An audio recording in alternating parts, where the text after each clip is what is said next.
and I think you will be fine and anxiously waiting for your new session. And today we start our first lecture on mathematics and unit number 1. That lecture relates to the introduction of sets.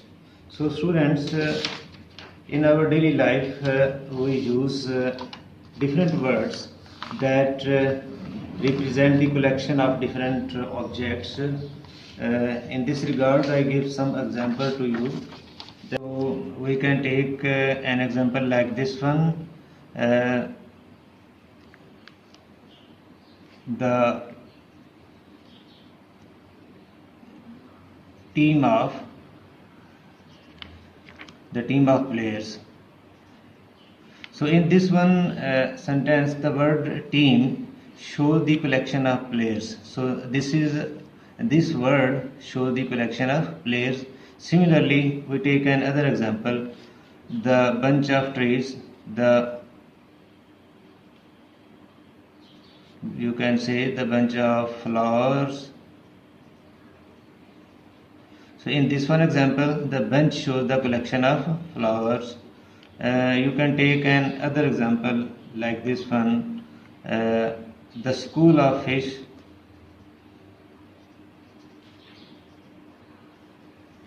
So in this one example, the word school shows the collection of fish. So in this way we can take many examples. In this one, in these one we use some words that show the collection of objects. So students, ये जो अल्फाज हैं जो collection of objects को show करते हैं, team, bench and school, इस तरह के हम कई और अल्फाज भी यूज़ कर सकते हैं जो कलेक्शन ऑफ ऑब्जेक्ट्स को शो करते हैं. सिमिलरली हम एक बड़ा स्पेसिफिक वर्ड भी यूज़ करते हैं जो कलेक्शन ऑफ ऑब्जेक्ट्स को शो करता है, और वो एक वर्ड है सेट. ये वर्ड भी हम अपने डेली लाइफ में यूज़ करते हैं. इसकी मैं एक एग्जांपल से मैं इसको एक्सप्लेन करता हूँ. जैसे हम कह सकते हैं water set.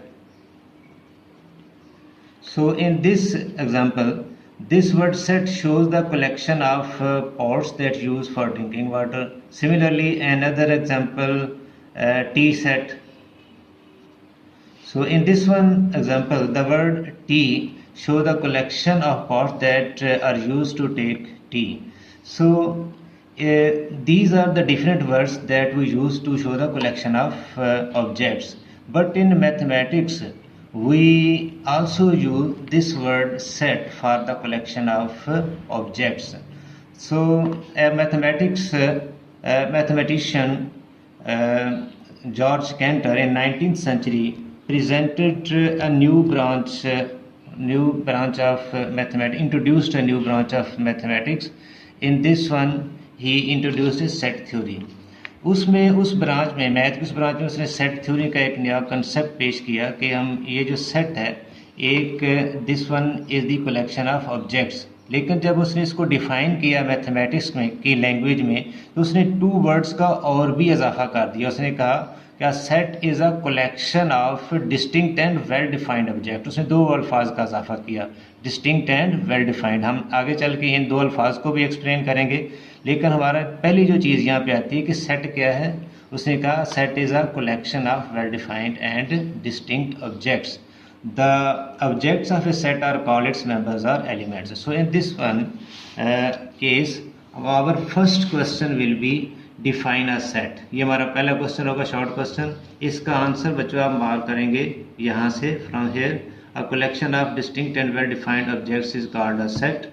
The objects of a set are called its members और एलिमेंट्स. ये यहाँ तक इसका आंसर क्लोज करेंगे, तो ये इसका आंसर होगा. अब नेक्स्ट हम इन 2 वर्ड्स को एक्सप्लेन करते हैं कि डिस्टिंक्ट क्या होता है और वेल डिफाइंड क्या होता है. वेल डिफाइंड से मुराद हमारी ये है कि एक specific property of an object that explain that the object is element of an set और नॉट. तो मैं इसको एक एग्जाम्पल से शो करता हूँ कि वेल डिफाइंड की मीनिंग क्या होते हैं सेट में. फॉर एग्जांपल हम ये एक स्टेटमेंट लेते हैं. हम कहते हैं कि set A is equal to the collection of good students of class 6. तो A एक set है, the collection of good students of class 6. In this one sentence or statement, I have used this word good. So according to a person or teacher, any student may be good, but at the same time the same student cannot be good for an other teacher. यानी एक जो student है वो एक teacher के नज़दीक तो अच्छा हो सकता है, लेकिन वही स्टूडेंट दूसरे टीचर के नज़दीक अच्छा नहीं हो सकता. इसलिए जब हमने ये गुड का वर्ड स्टूडेंट्स के लिए यूज़ किया तो इसमें स्टेटमेंट जो है इस केस में ये वेल डिफाइंड स्टेटमेंट नहीं है. हम एक और एग्जांपल लेते हैं. सपोज हम कहते हैं कि B is equal to the collection of rich. Set लेते हैं B equal to the collection of rich people in Lahore. Again in this one statement I have taken an other word rich. This is also an adjective. So according to any person, एक जो शख्स है वो उसके नज़दीक rich हो सकता है लेकिन दूसरे के नज़दीक वो रिच नहीं हो सकता. इसलिए ये भी एक वेल डिफाइंड स्टेटमेंट नहीं है. मुख्तसर हम ये कहते हैं कि अगर किसी स्टेटमेंट में कोई एडजेक्टिव यूज़ हो, जैसे कि गुड, बैड, रिच, इंटेलिजेंट और इस तरह के जो ब्यूटीफुल, अगली, इस तरह के वर्ड यूज़ होंगे जो एडजेक्टिव होते हैं, तो वो स्टेटमेंट वेल डिफाइंड नहीं होती. सेकंड हमने ये वर्ड यूज़ किया था distinct. Distinct mean any element of set should come only one time in A set. कि यानी एक सेट में कोई भी जो उसकी ऑब्जेक्ट है उसको वन टाइम आने चाहिए, उसको रिपीट नहीं होना चाहिए. जैसे हम मिसाल लेते हैं कि set A is equal to 1 5 1 9.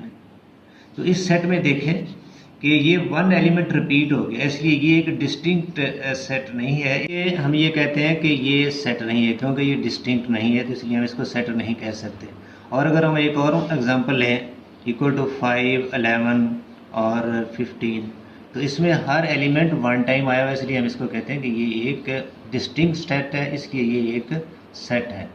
ये इसको हम सेट कह सकते हैं कि एक सेट होने के लिए ज़रूरी है कि वो वेल डिफाइंड भी हो और डिस्टिंक्ट भी हो.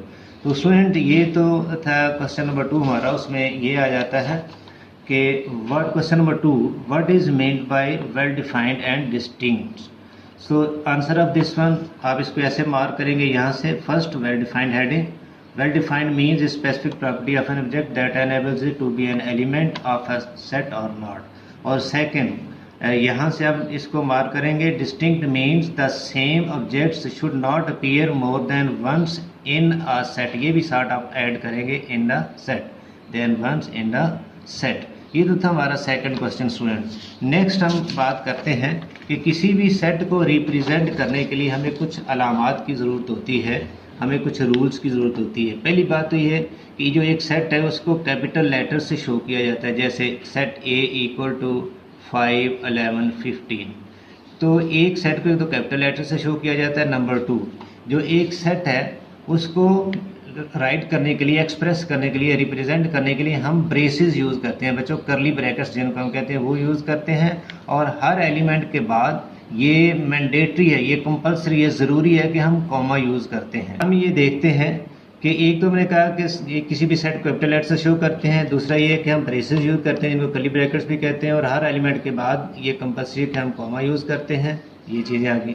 और इसमें हम देखते हैं कि 5 जो है ये A से बिलोंग करता है, सेट A से. हमें कहते हैं कि 5 is an element of set A. या हम इसको कह सकते हैं 5 बिलोंग्स टू. इसको हम ऐसे भी लिख सकते हैं 5 बिलोंग्स टू सेट A. ये दो तरह से हम शो कर सकते हैं.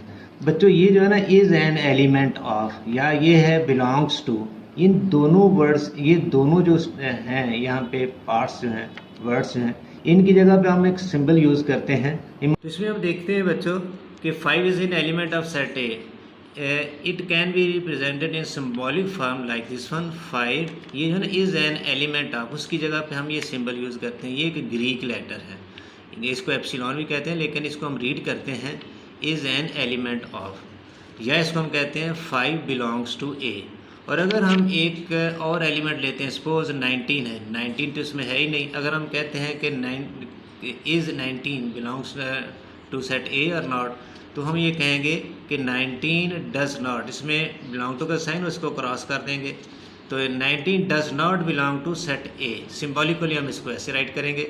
और अगर हम इसको लिखेंगे तो अगर एक और सेट हो जिसमें ये इंक्लूड होगा तो फिर उसमें हम ये वाला साइन यूज़ कर लिया करेंगे। तो इस तरह हमें पता चला कि एक तो हम सेट को capital letter A B C D capital letter से शो करते हैं, स्मॉल लेटर से नहीं शो करना। सेकंड ये है कि हम सेट को रिप्रेजेंट करने के लिए ब्रेसेस यूज़ करते हैं, करली ब्रैकेट, स्क्वायर ब्रैकेट्स हम या पैरेंथेसिस राउंड ब्रैकेट्स नहीं यूज़ करते, याद रखना आपने। फिर हर एलिमेंट के बाद कॉमा आपने ज़रूर यूज़ करना, ये कंपल्सरी नहीं करेंगे तो गलत होगा। और एक हम ये साइन यूज़ करते हैं, इसको हम पढ़ते हैं बिलोंग्स टू और इसको पढ़ते हैं डज नॉट बिलोंग्स टू। ठीक है बच्चों, तो इसके लिए हमने थर्ड क्वेश्चन तैयार किया। वो थर्ड क्वेश्चन हमारा क्या है, डिफाइन सेट नोटेशन। तो ये जो जितनी भी सिंबॉलिक सारी सूरतें हैं या ये जो हम वर्ड्स यूज़ करते हैं इनको हम कहते हैं सेट नोटेशन। तो डिफाइन सेट नोटेशन का हमारा आंसर होगा यहाँ पे, the letters or symbols that are used to represent a set are called set notations. So students, these are the three questions today we have discussed these questions, and now you will learn these questions and practice these questions on your practice writing. So I think that is enough for today. Assalamu alaikum.